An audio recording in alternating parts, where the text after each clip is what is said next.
Então já está começando aí. Então vamos lá. Bom, pessoal, então o objetivo aí dessa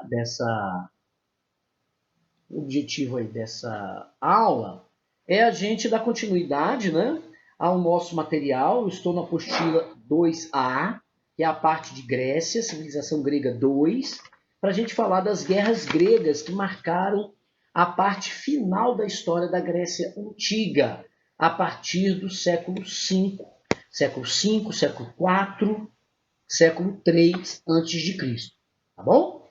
Esse mapa aqui já é um mapa conhecido de vocês. Esse mapa é um mapa do mundo grego antigo, ok? Então aqui, ó, Mar Egeu, Mar Jônico, a ilha de Creta, né? Tudo isso fazendo parte de um mar maior, que é o Mar Mediterrâneo. A parte aqui em cima, onde eu estou passando o cursor, a Grécia continental, a Grécia peninsular, as ilhas formando a Grécia insular, e aqui do lado de cá, a Grécia asiática, né? Também parte continental da Ásia, a Grécia asiática, ok? Bom, originalmente, a gente, quando olha aqui, deixa eu botar um lápis aqui, caneta. Quando a gente observa essa parte asiática que está em amarelo aqui, eu vou marcar aqui para vocês em vermelho. Essa região que eu estou marcando aqui para o litoral é uma região de ocupação dos gregos. Por outro lado, essa região que eu estou marcando aqui, ó, vou achuriar ela aqui, essa região é de um povo chamado de persas. É o povo persa, essa parte que eu estou achuriando aqui. Escrever aqui com o mouse é um pouco complicado, mas vamos lá. Tá aqui. Essa região é a Pérsia, tá bom? Então, historicamente, persas e gregos sempre estiveram em contato desde o século VIII, desde o século VII, tá certo? Só que esse contato ele foi um contato amistoso na maior parte do tempo com os persas e os gregos, tendo boas relações comerciais, boas relações políticas. Mas esse período que nós vamos começar a estudar agora, chamado período das guerras médicas, é um período em que essa instabilidade política entre gregos e persas fica comprometido por conta de um processo de expansão que os persas vão iniciar e vão dar cabo dela, né, com dois reis, o pai e filho, né? O primeiro deles é o Dário, ou Dario, e o segundo é o Xerxes, né?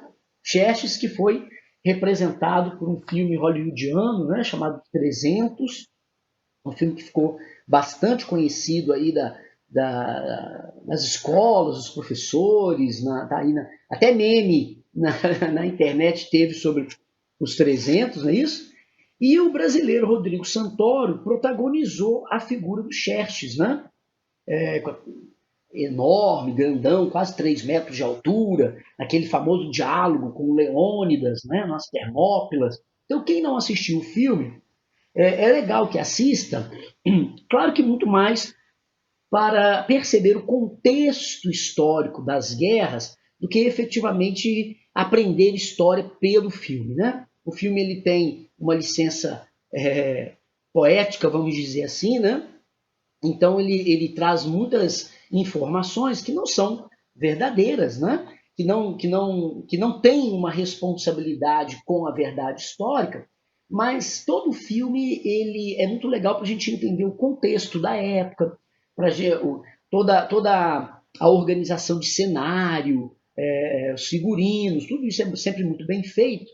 Então eu acho que os filmes eles servem muito para a gente entrar no clima da época, né? Eu acho que essa é a maior contribuição dos filmes, principalmente os filmes hollywoodianos, que não tem como objetivo ser um documentário histórico, ok? Então vale a pena sim a gente ver o filme com esses olhos. Então, a história das guerras médicas é uma história marcada, primeiro, pela expansão dos persas em direção ao Mediterrâneo, né, em direção ao Mar Egeu, em direção à Grécia e também em direção à Ásia. Os persas estão no governo do Dário e no governo do Xerxes num processo de expansão tanto para o Ocidente quanto para o Oriente. E estudar as guerras médicas é estudar exatamente esse processo de expansão. Da onde vem o nome médicas? Vem do nome Medos. Os medos eram os persas. Então, frequentemente, os persas eram tratados, eram chamados pelo nome de medos. Então, guerras médicas foram as guerras entre os persas e os gregos, ok? Duas grandes guerras são destaque para a gente. A primeira guerra médica contra o Dário e a segunda guerra médica contra o Xerxes, ok? Então é importante essa percepção do todo aí, do processo de expansão dos persas. Muito bem, vamos aqui olhando para o mapa novamente, vamos achar aqui no meio dessas palavras aqui, a palavra aqui, ó, maratona, eu vou marcar essa palavra aqui em vermelho, então está aqui maratona, e aqui Salamina, como dá para vocês perceberem, são duas regiões na Grécia, ok? Maratona e Salamina. A terceira palavrinha está aqui, estou marcando agora, Termópilas. Então está aqui. Essas três regiões, né, foram as três regiões e batalhas, a Batalha de Termópilas, a Batalha de Salamina, a Batalha de Maratona, as três mais famosas batalhas do mundo grego aí nessa época das guerras médicas, ok? Então, a Batalha de Maratona e Termópilas foi uma batalha campal, né? Uma batalha de infantaria. A Batalha de Salamina foi uma batalha marítima, ok? E foram as mais importantes porque essas três batalhas elas direcionaram muito o rumo das guerras médicas, né? E da vitória dos gregos sobre os persas nesses dois momentos, primeiro contra o Dário e depois, anos depois, o seu filho Xerxes, ok? Então, é importante a gente lembrar, né, entender que esse processo de expansão dos persas foi contido na parte ocidental, na Grécia, pela união dos gregos contra os persas. E isso é uma novidade na história dos gregos. Os gregos nunca haviam se unido de forma tão grande, né, ou de forma tão completa, vamos dizer assim. Claro que a gente não pode esquecer da lendária Guerra de Troia, mas é a primeira vez que os gregos, em grande quantidade, quase na sua totalidade, se unem para enfrentar um inimigo comum. E esse inimigo comum são os persas, né? E o resultado disso, o terceiro ano, ele vai ser bastante significativo. Então, essa união, que é uma união militar, né, vamos entender isso, a divisão política, a autonomia política ainda das cidades-estados permanece, isso não se altera. Lembrando que os gregos haviam entre si, né, entre os gregos, uma unidade cultural, religiosa, tá certo? Não é disso que nós estamos falando de uma unidade militar. E por que essa unidade militar ela foi tão importante? Porque ela startou, lá no mundo grego antigo, a organização de dois grandes grupos, né? Frequentemente chamados de ligas, que militarmente se reforçaram sobre a liderança de Esparta e sobre a liderança de Atenas. Eu estou falando, no caso de Atenas, da Liga de Delos, e no caso de Esparta, da Liga do Peloponeso. Então, essas duas ligas, a Liga de Delos e a Liga do Peloponeso, que são duas unidades militares que estão aí juntando aí os cidades-estados apoiados por Esparta e as cidades-estados apoiados por Atenas, essas duas ligas elas vão mudar muito a história da relação entre Esparta e Atenas, que nunca foi uma história de proximidade, né? Esparta e Atenas sempre foram, de certa forma, rivais, mas que vão, nesse momento aí, pós-guerras médicas, aumentar essa rivalidade entre espartanos e atenienses, a ponto de gerar uma segunda guerra, e essa sim, colocando fim à história do mundo grego, a chamada Guerra do Peloponeso, que nesse mapa a gente consegue entender bem aqui quem participou ao lado de quem, ok? Então nós temos aí os aliados de Esparta, os aliados de Atenas, né? Aqui num laranja clarinho, meio rosado, os aliados de Atenas, em amarelo, os aliados de Esparta, ok? E vamos aqui aproveitar esse mapa para olhar aqui em cima, lá na parte alta do mapa, também em amarelo, a Macedônia, que vai, nesse período das guerras do Peloponeso, vai se destacar aí no final da guerra, ok? Bom, o que a gente pode falar sobre a guerra do Peloponeso? Primeiro, que o que motiva o início dessa guerra, uma guerra direta entre Esparta e Atenas, mas não só, uma guerra entre as cidades-estados que apoiavam Esparta e Atenas, portanto uma guerra bastante global envolvendo outras cidades-estados do Mediterrâneo.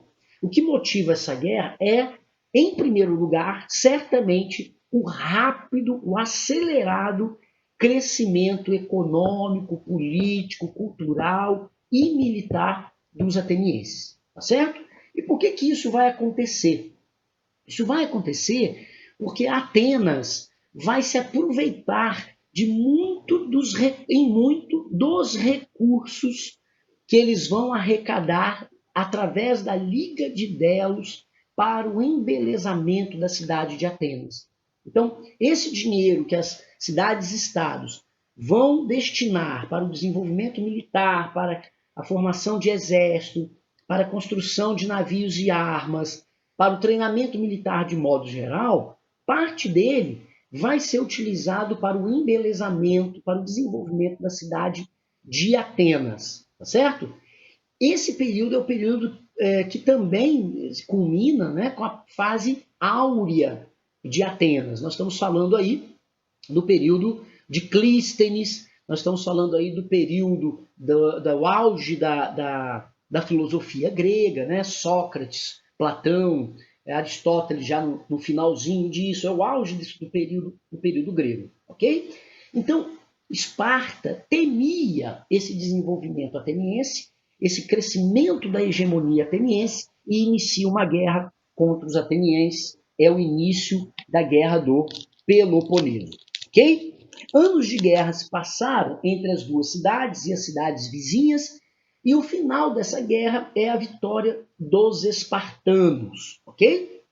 Aí, entre a vitória dos espartanos e a vitória dos macedônios controlando a região, né, com Filipe II e o Alexandre, tem um leve momento de vitória dos tebanos, né, que é essa região que eu estou marcando aqui, ó, no mapa para vocês, a cidade de Tebas.